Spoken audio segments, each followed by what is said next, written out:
사람은 누구나 눈에 보이기 때문에 우리는 본다라고 이야기를 하지요.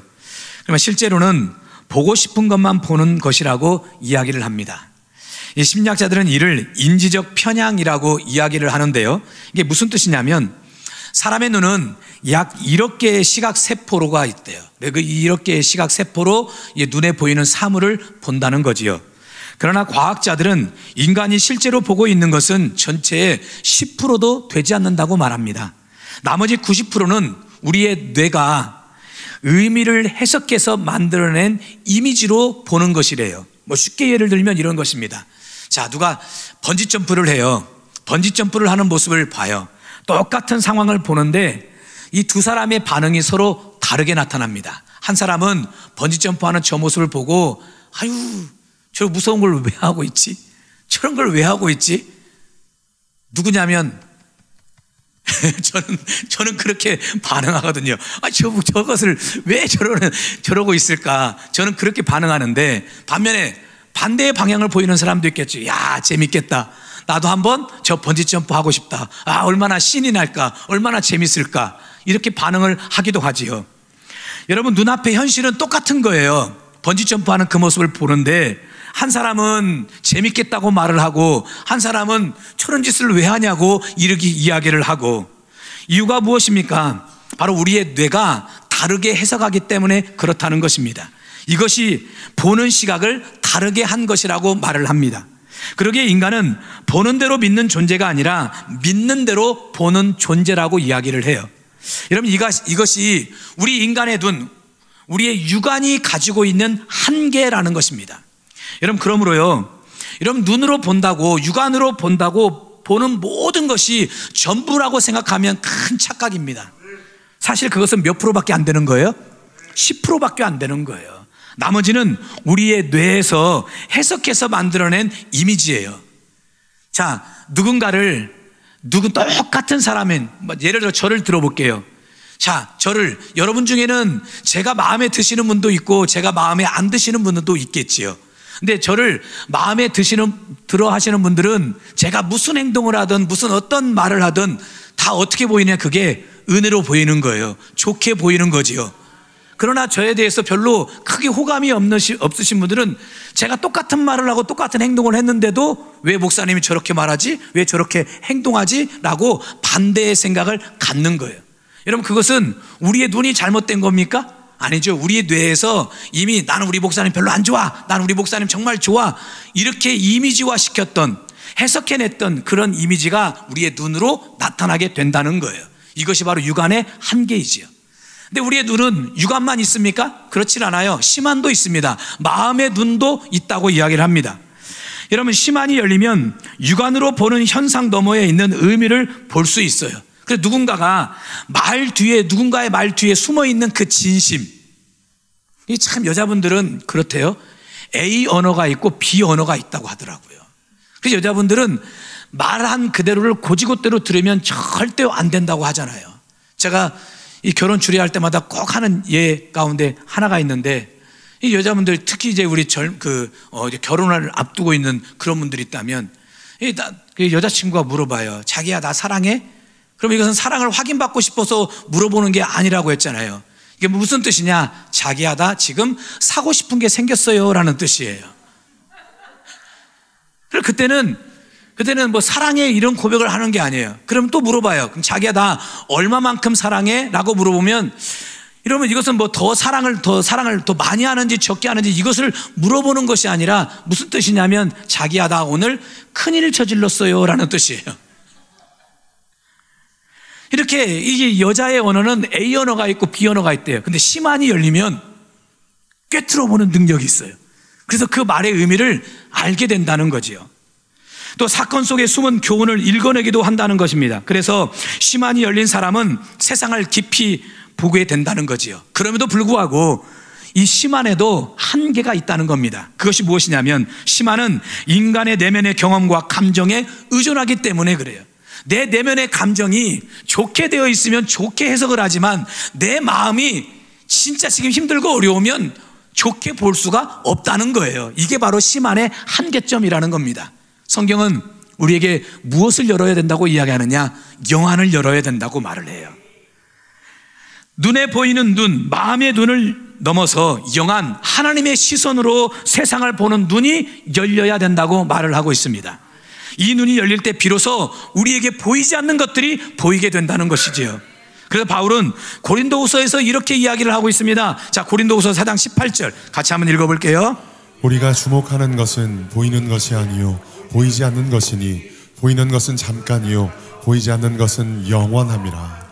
여러분, 바울은 우리가 주목해서 보아야 되는 것은 눈에 보이는 세계가 아니래요. 보이지는 않지만 영원한 세계, 다시 말씀드리면 육안으로 보이는 이 세계만 보고 살지 말고 보이지는 않지만 영원히 존재하고 있는 그 바로 영적인 세계를 바라보며 살아야 된다는 것입니다. 여러분, 오늘 본문도 바로 우리에게 이런 사실을 교훈하고 있는 말씀이에요.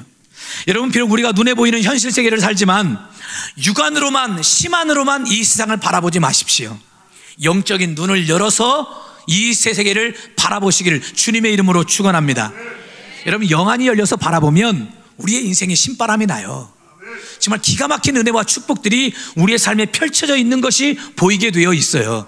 그러므로 오늘 저와 여러분 모두 영안이 열려지시길 주님의 이름으로 축원합니다. 오늘 본문은 우리가 잘 알고 있는 내용 가운데 하나입니다. 이스라엘과 아람 나라의 전쟁을 다루고 있는 내용이에요. 자, 8절 말씀을 같이 한번 읽어볼게요.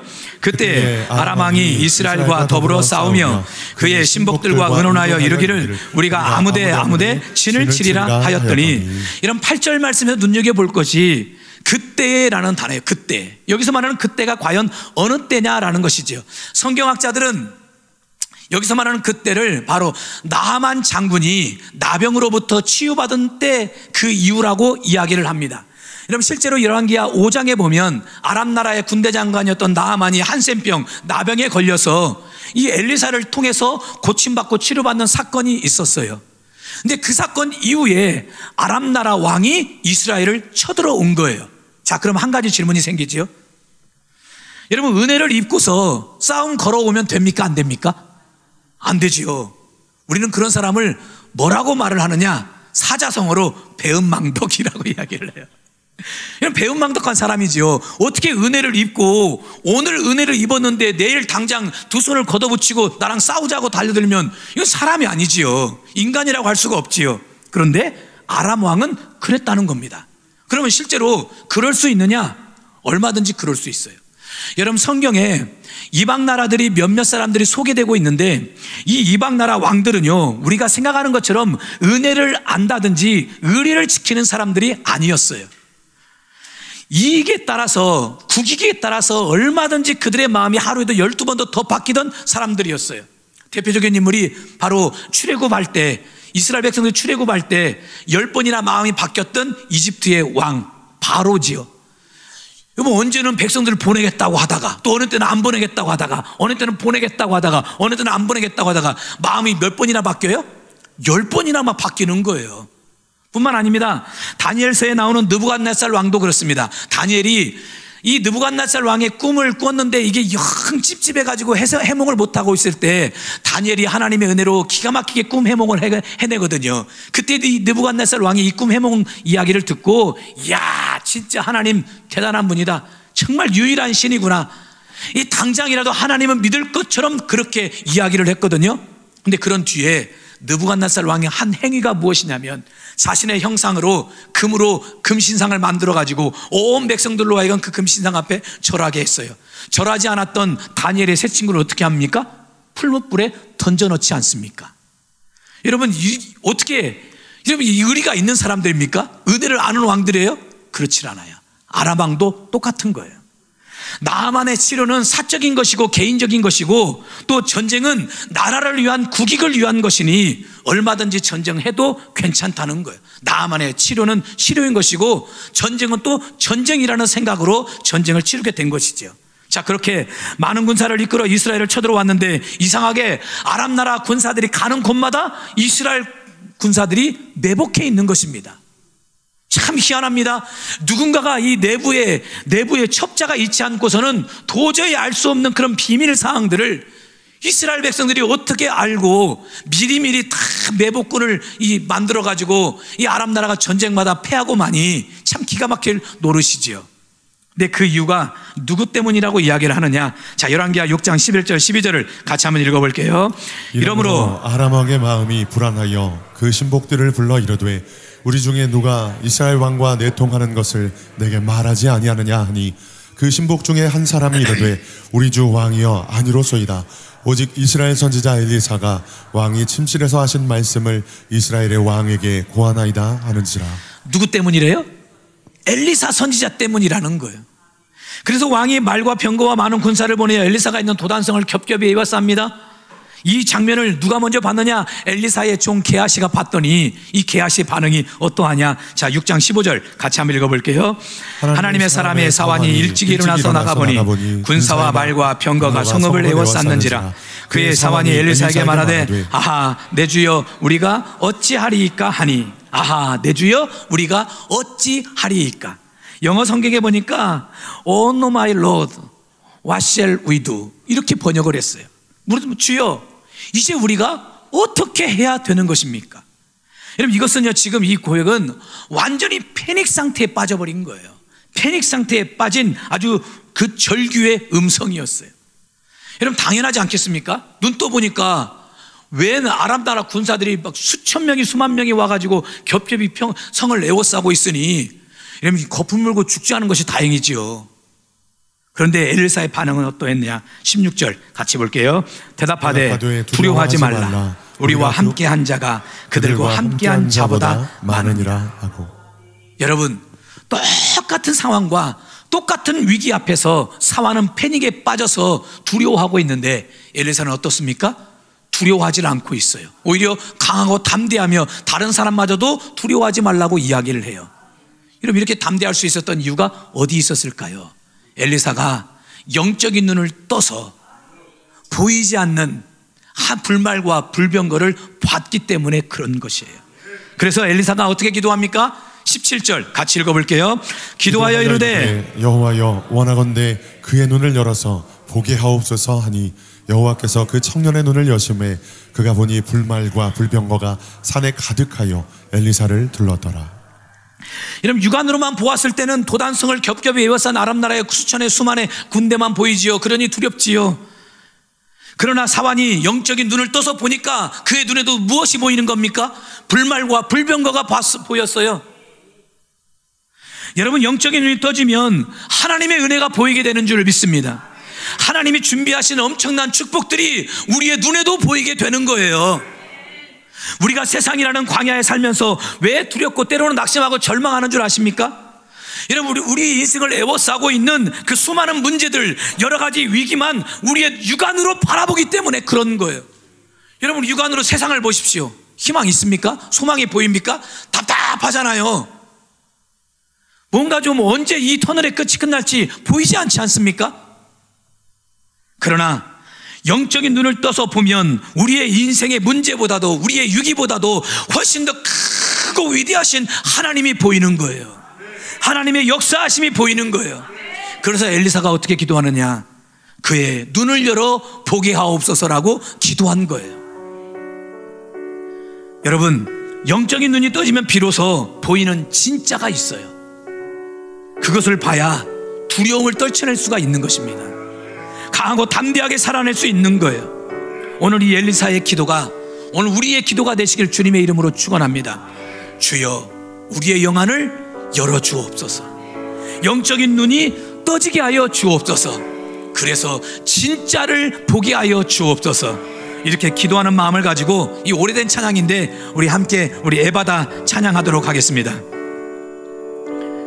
어두워진 세상 길을 주님 없이 걸어가다 나의 영혼 어두워졌네.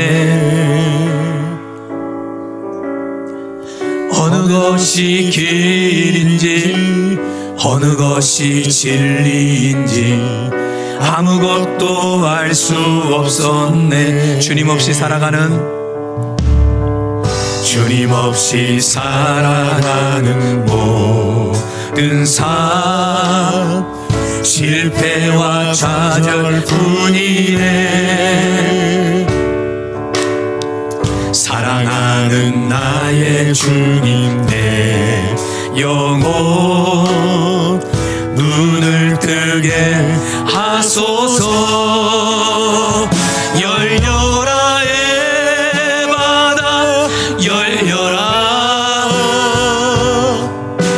눈을 뜨게 하소서. 죄악으로 어두워진 나의 영혼을 나의 눈을 뜨게 하소서. 아무것도 알 수 없고 아무것도 알 수 없고 아무것도 볼 수 없고 아무것도 들을 수 없네. 세상에서 방황하며 이리저리 헤매이다 사랑하는 주님 만났네. 어두웠던 나의 눈이 열리고 어두웠던 나의 눈이 열리고 막혔던 귀가 열렸네. 답답했던 나의 마음 열리고 나의 영혼 살리네. 우리 믿음으로 고백합시다. 열려라 의 바다 열려라,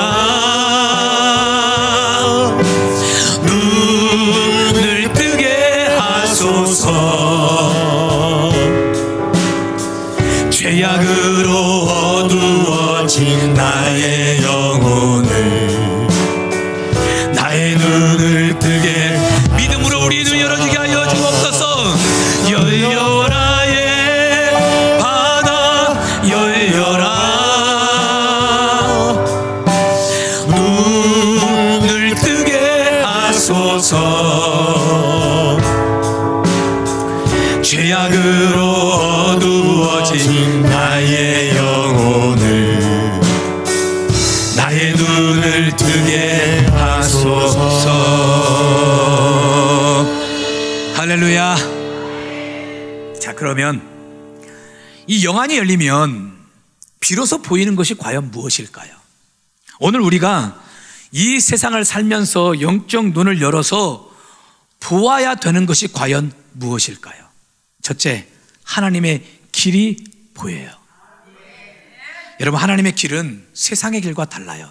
세상의 길은 어떤 길입니까? 땅 위에 나여 있는 길이지요. 그러나 하나님이 준비해 놓으신 길은 땅 위에 나 있는 길과 정 다른 길입니다. 그 길은 영적인 눈을 열어야만 볼 수 있는 길이에요. 오늘 본문에 보면 엘리사가 아람 왕이 공격해 오는 것을 모든 길을 미리 알았다고 했어요. 그럼 이유가 무엇입니까? 하나님이 그 길을 보여주셨기 때문에 그런 거예요. 아람 나라 군사들이 어떤 길로 어떻게 올지를 하나님이 엘리사에게 미리 보여주시니까 엘리사가 그 오는 길을 알고 그 길목마다 매복군을 설치해 두었던 것 아닙니까? 여러분, 그러니 적군이 아무리 쳐들어와도 두려워할 필요가 없지요. 무서울 것이 없지요. 하나님이 보이신 길을 보고 미리서 방법을 다 강구해 놓은 것 아닙니까? 여러분, 이런 사실을 통해 우리가 깨달을 수 있는 진리가 무엇입니까? 여러분, 아무리 군사의 수가 많아도요, 영적인 눈에 떠진 한 사람이 더 귀하다는 거예요. 그 사람이 하나님이 보이신 길을 볼 수가 있고 그 길로만 가면 능히 승리하게 된다는 것이죠. 자, 12절을 같이 한번 읽어볼게요. 그 신복 중에 한 사람이 이르되 우리 주 왕이여 아디로소이다. 오직 이스라엘 선지자 엘리사가 왕이 침실에서 하신 말씀을 이스라엘의 왕에게 고하나이다 하는지라. 여러분, 지금 이 말씀은 아람 왕의 신하가 이스라엘 선지자 엘리사 때문에 아람 나라 왕의 모든 이 전략이 다 노출되었다고 말하는 내용이에요. 여러분, 우리 한글 성경에는 이 자세하게 나와 있지 않지만 히브리어 원문을 보면은 이 신하가 왕에게 고백할 때 선지자라는 표현을 쓰는데 이 선지자 그 앞에 정관사 하가 붙어 있어요. 여러분, 선지자를 히브리어로 나비라고 하거든요. 나비라고 말을 하는데 이 정관사 하가 붙어서 하나비예요. 하나비. 그래서 어떻게 해석하느냐? 그 선지자, 더 프라핏, 그 선지자, 이렇게 번역을 해야 돼요. 근데 우리 한글 성경에는 그냥 선지자 단순하게 번역을 해가지고 여러 많은 선지자 이렇게 오해하기 쉬운데, 그 선지자예요. 이게 무슨 고백이냐?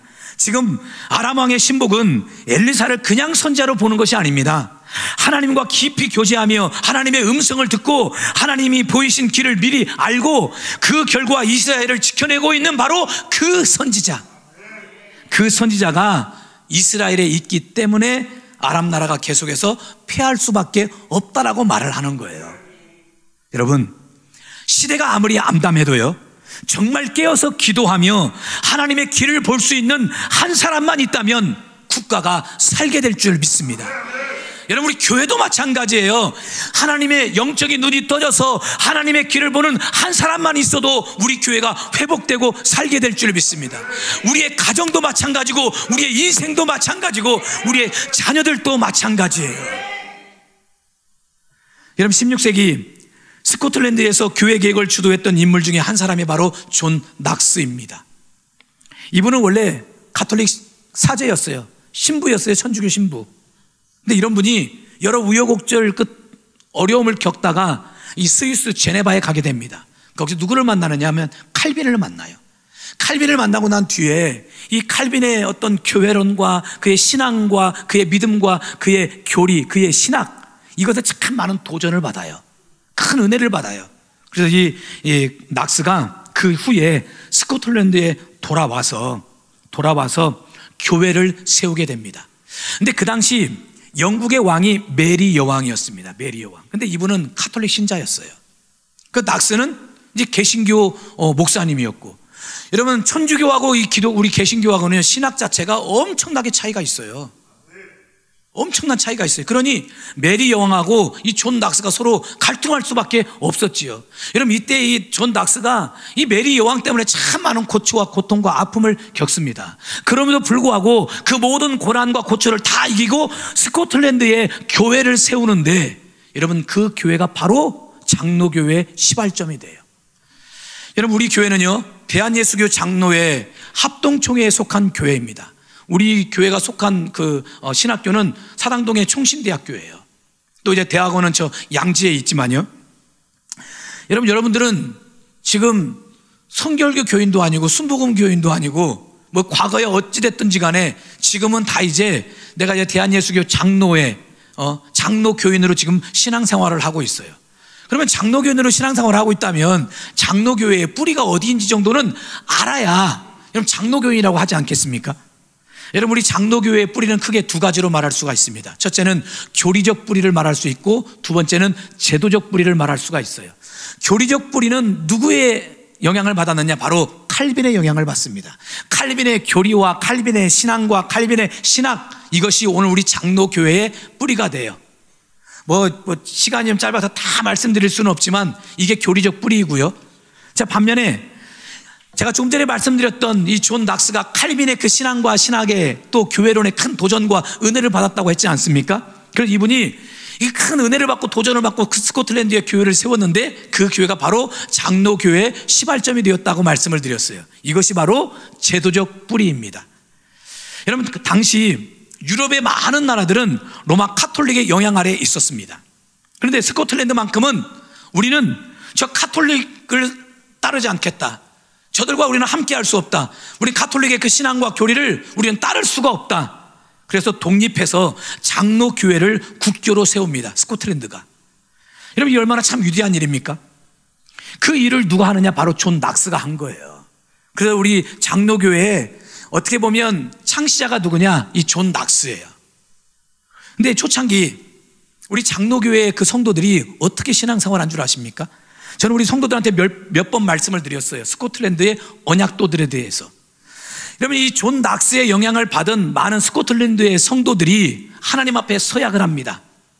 내 평생 하나님만, 주님만 인생의 왕으로, 주인으로 모시고 우리 교회의 왕은 오직 주님이라는 이 믿음 가지고, 설령 이 믿음 지키다가 내가 죽는 한이 있어도 나는 마지막까지 이 믿음 지키겠습니다 라고 하나님 앞에 서약을 하고 언약을 맺어요. 그래서 그들의 이름을 언약도라고 이름한 거예요.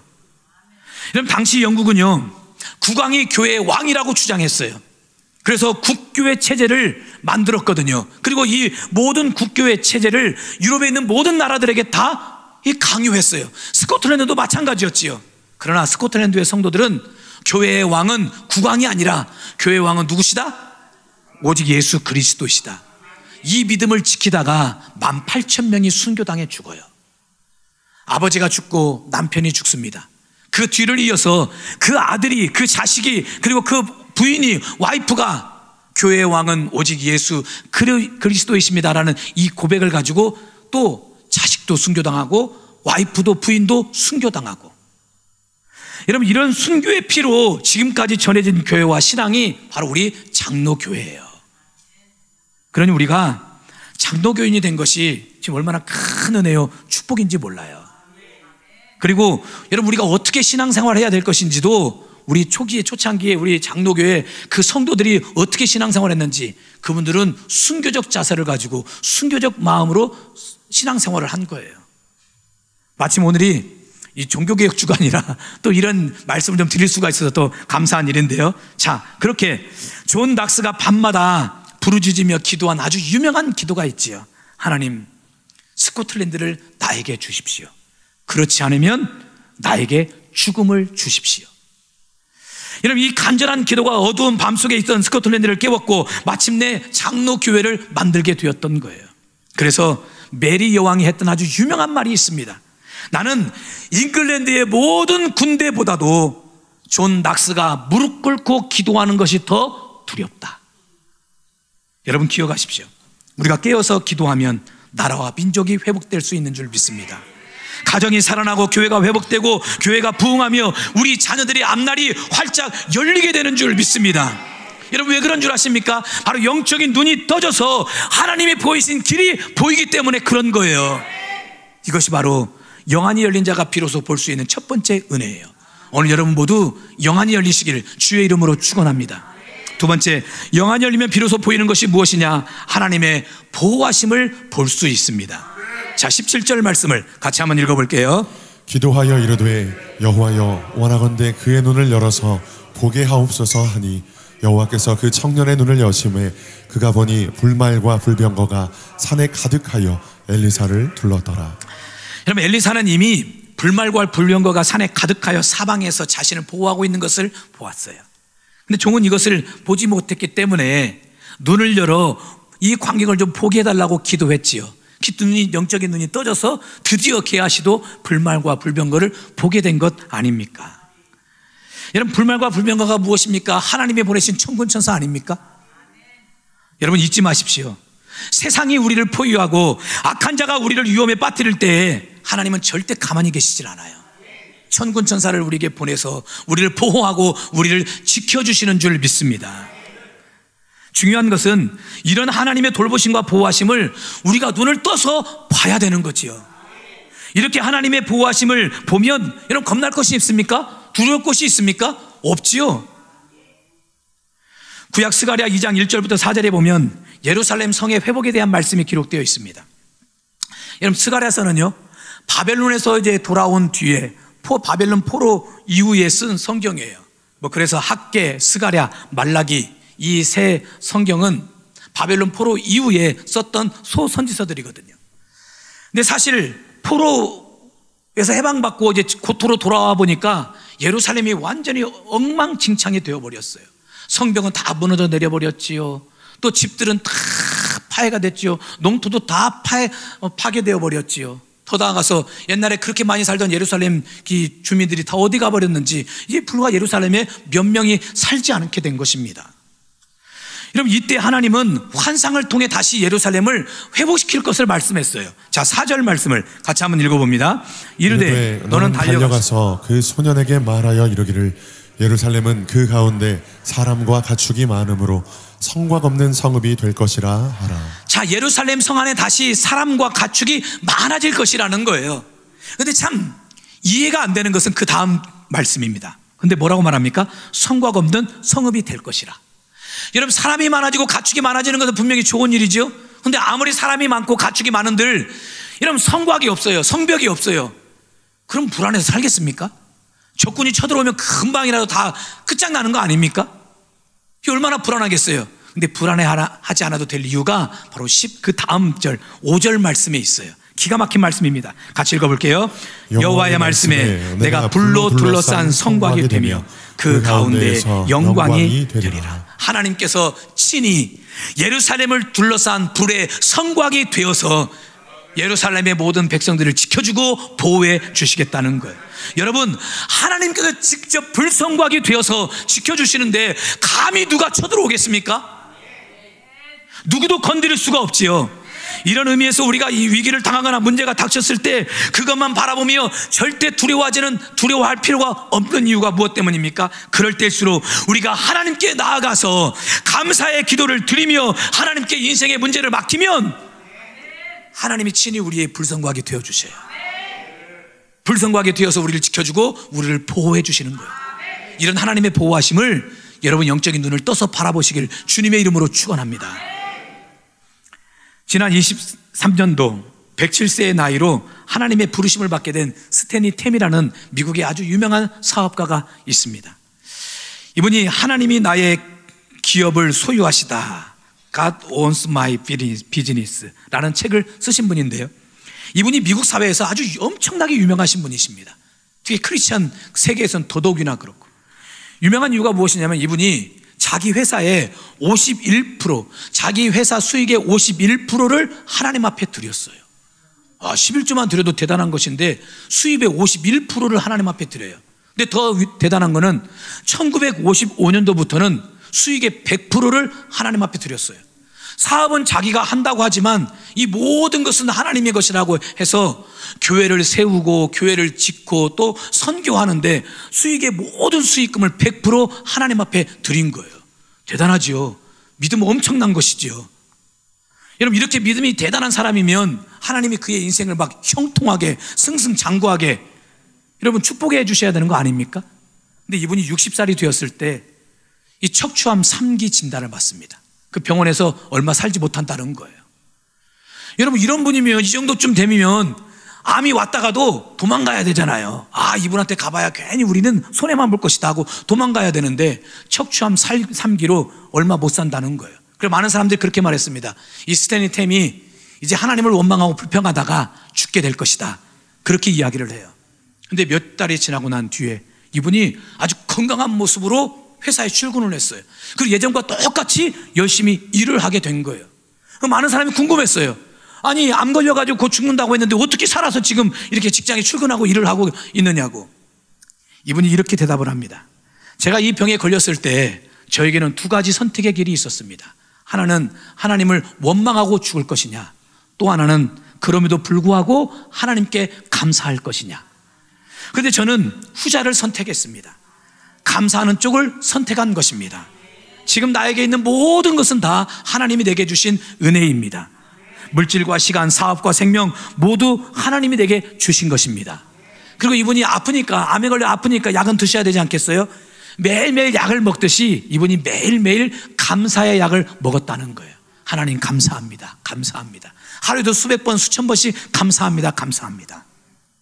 그랬더니 하나님의 신비한 능력과 은혜로 모든 암세포가 사라지고 건강하게 되어서 이분이 언제 돌아가셨느냐? 작년, 재작년 23년도에 돌아가신 거예요. 107세까지 사시고 60살에 암 걸리신 분이 107세까지 살았어요. 오늘 여러분은 암 걸리지 말고 107세까지 사시길 바랍니다. 여러분, 우리는 모든 상황에서 항상 두 가지를 선택할 수 있어요. 하나님께 원망하며 불평하다 망하는 길을 선택하느냐, 아니면 아무리 힘든 시간이 와도 매일 감사의 약을 먹으며 하나님께 인생의 문제를 맡기고 살 것이냐. 여러분, 과연 어떤 자의 인생에 하나님이 불성곽이 되어서 지켜주시고 보호해 주실까요? 여러분, 이 물어보나 마나 아닙니까? 성경은 우리에게 분명한 사실을 말씀하고 있어요. 자, 이 시편 50편 23절 같이 한번 읽어볼게요. 감사로 제사를 드리는 자가 나를 영화롭게 하나니 그의 행위를 옳게 하는 자에게 내가 하나님의 구원을 보이리라. 감사의 삶을 사는 자의 인생에 하나님께서 구원을 보이신대요. 무슨 말입니까? 위기 때마다, 어려움 때마다 하나님이 불성곽이 되어서 감사하는 자의 삶을 보호하시고 지켜주시고 책임져 주신다는 거예요. 여러분, 내가 내 인생을 지키려고 하니까 힘든 거예요. 내가 내 인생을 지켜보려고 하니까 불안한 것이지요. 그러나 하나님이 불성각이 되어서 내 인생을 지켜주신다고 믿으면, 보호해 주신다고 믿으면 강하고 담대하게 되는 거예요. 이런 하나님의 보호하심을 어떤 자가 보느냐? 영적인 눈이 떠진 자가 보게 되는 거예요. 그러므로 영안을 활짝 열어주시길 주의 이름으로 축원합니다. 마지막 세 번째로, 영안이 열리면 비로소 보이는 것이 무엇이냐? 진정한 승리를 보게 됩니다. 자, 21절 22절 말씀을 같이 한번 읽어봅니다. 이스라엘 왕이 그들을 보고 엘리사에게 이르되 내 아버지여 내가 치리이까 내가 치리이까 하니 대답하되 치지 마소서. 칼과 활로 사로잡은 자인들 어찌 치리이까. 떡과 물을 그들 앞에 두어 먹고 마시게 하고 그들의 주인에게로 돌려보내소서 하는지라. 여러분, 엘리사를 잡겠다고 도단성에 쳐들어온 그 아람 나라의 군사들이 엘리사의 기도로 이제 눈이 멀게 되었잖아요. 그래서 엘리사가 이 사마리아 성까지 딱 데리고 왔어요. 이스라엘 왕이 이 사람들 다 지금 당장 다 쳐서 죽일까요? 눈이 멀어서 앞이 안 보이니 죽이는 거 뭐 식은 죽먹기 아닙니까? 다 죽일까요? 근데 엘리사가 뭐라고 말합니까? 죽이지 말라는 거예요. 오히려 뭐라고 말해요? 음식을 베풀래요. 음식을 베풀고 배불리 먹고 마시게 해서 자기의 주인에게로 돌려보내라는 것입니다. 여러분, 저는 이것이 진정한 승리라고 생각합니다. 여러분, 칼과 창으로 적군을 죽여 얻게 되는 승리는 누구나 다 할 수 있는 승리입니다. 힘이 있는 나라, 힘이 많은 군대를 가지면 누구나 다 할 수 있어요. 싸워서 힘 있는 사람이 이기는 것, 이건 당연한 것이지요. 그러나 원수를 먹이고 마시게 한 후에 축복해서 돌려보내는 것은 누구나 할 수 없어요. 하나님을 알고 영적인 눈을 뜬 사람만이 할 수 있는 거예요. 여러분, 악을 악으로 갚고 선을 선으로 갚는 거는 누구나 다 할 수 있는 거지요. 그러나 악을 선으로 갚는 거는 누구나 할 수 없어요. 영적인 눈이 떠져서 하나님이 진정으로 승리를 주신다는 사실을 눈으로 본 자들만이 할 수 있는 것입니다. 그래서 바울은 로마서에서 우리에게 이렇게 권면합니다. 로마서 12장 20절 같이 봅니다. 내 원수가 줄이거든 먹이고 목마르거든 마시게 하라. 그리함으로 내가 숯불을 그 머리에 쌓아놓으리라. 원수가 줄이고 목마르거든 먹이고 마시게 하래요. 예수님도 그러지 않았습니까? 우리 예수님 십자가 위에서 못 박혀 죽으실 때, 저 로마의 군사들, 배신했던 그 제자들 정말 배은망덕 아닙니까? 로마의 군사들, 예수님 그렇게 맞을 이유가 없거든요. 그럼에도 불구하고 온몸에 피투성이가 되도록 그렇게 두들겨 패고 결국 십자가에 못 박은 그들, 보기만 해도 진짜 아찔하고 나중에 한번 뒤돌아서 마주치면 당장이라도 그냥 이 복수하고 싶은 그런 사람들 아닙니까? 근데 우리 예수님 십자가 위에서 어떻게 기도하십니까? 아버지, 저들을 사하여 주옵소서. 저들은 저들이 하고 있는 일을 지금 알지 못하고 있습니다. 여러분, 이것이 진정한 승리 아닙니까? 결국 이렇게 원수를 사랑하고 용서하는 이 기도의 힘에 의해서 결국 온 인류가 구원받게 되는 위대한 은혜와 기적이 나타나게 된 것 아닙니까? 여러분, 지금 우리나라에 무엇보다 필요한 것이 저는 바로 이런 용서와 사랑의 은혜라고 봐요. 이 정치권에도 이 용서와 사랑의 은혜가 좀 풍성했으면 좋겠어요. 언제쯤 이 여야가 서로 갈등하는 이 모습이 좀 끝날 것인지. 뉴스 보기가 참 싫어요. 여기서는 이 사람 저렇게 까고 저기서는 저렇게 까고, 우리의 피로도가 너무 막 이제 그게 달한 것 같아요. 왜 그렇습니까?